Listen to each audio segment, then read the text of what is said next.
the argument for moral bankruptcy is there, and not considering the election. And that's just like Sam Harris said, that should be disqualifying. Just the fact that you tried to hold on to power last time should be disqualified.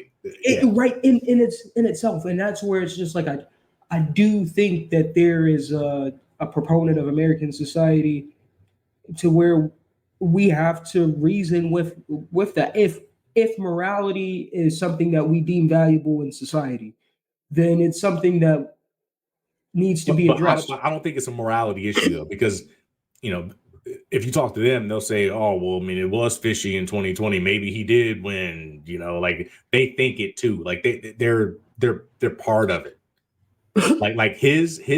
I think the problem is this: Trump is insincere, right? Like he's gonna say it's fraud no matter what if he loses, right? Like it's not like he looks at the evidence and then goes, "There's fraud." It's like, I lost, fraud, right? Like that's as deep as it goes, right? So it's his lack of character that starts it, right? And then all of his people that follow him are like, "Oh, it must have been fraud," and then they take it seriously and then investigate it. And then you got 4chan conspiracy theorists and stuff they can find, and their favorite talk shows on social media. The influencers are going to tell them what they want to hear, and then the people end up like buying into this scheme that was never real. It was just concocted because he didn't have morals. But it's not that they don't have morals; it's that he didn't, and then it just trickles down to them.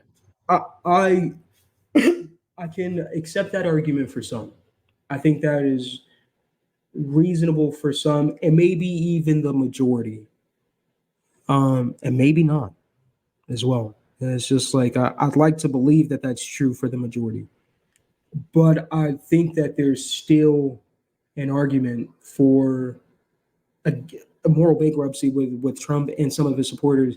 And it's just like, and you can see that by some of his supporters. It's just like some of his supporters are going to be just blatantly racist, neo-Nazi. Yeah, some of them. It's just like, yes. And it's just like because if you are a neo-Nazi, you ain't going to be for the Democratic, right?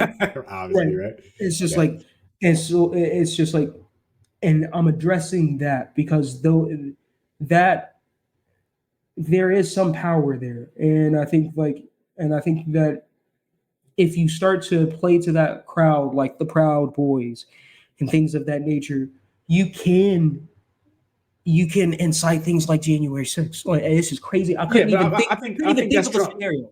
Yeah, I couldn't even think of a scenario, and it happened. Like, well, that's Trump's weakness, right? It's like, it's Trump.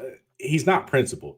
He's just like, look, if you on my side, then you're good, right? Like, that's basically it. Proud Boy, whoever it is, if you for me, then you're doing it right. That's the depth of his analysis. Like, to me, January 6th is the most un-American event I've ever seen in my life. And yes, that is an example of moral bankruptcy. We said this last conversation, but I was ashamed, man. As an American, I'm watching that like, what are we doing? Absolutely. This is barbaric. This is barbaric. Like, this is not befitting the history of our nation and the greatness of our nation. This is third world country behavior. It's like, and to think that we even got to that extreme, like to think that an event like that happened. People gallows hang Mike Pence. Like, what are you talking? Like, what are we doing? People died. This is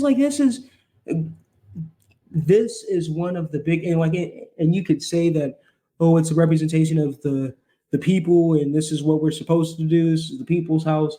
It's right.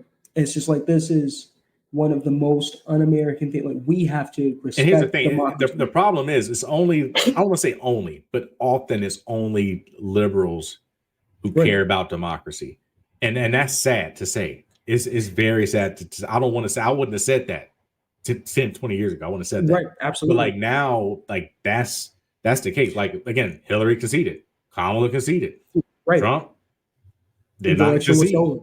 Yeah, and like, I remember, I was talking to the conservative friend of mine, and this was during the COVID, because basically during the COVID, the truckers were like protesting, like they weren't transferred. They blocked the international highway between the United States and Canada. Like they were like seriously protesting. And the government, I think the Canadian government, like frozen some funds from GoFundMe because they were like going against it. And so like this conservative friend was nervous. He was like, you know what? If they're going to regulate all this stuff, COVID, this tyranny, we need to just march over there and just take it over. I'm like, well, how about you just vote in the next election? Right. I'm like, you live in a democracy. They like you in somewhere where you don't got the ability to vote. Like you in a democracy, you can just vote. He was like, yeah, but what if I lose the vote? I'm like, I mean, that's the point of vote. That's the point of a democracy. But he's just like, no, man. He's like, if they're not doing right, then we need to take action, like physical action. And I'm just like, this is not civilized. And I'm like, that's and he's first one. And these conservative, Western civilization. But then y'all turn into barbarians, right? Come on, Right.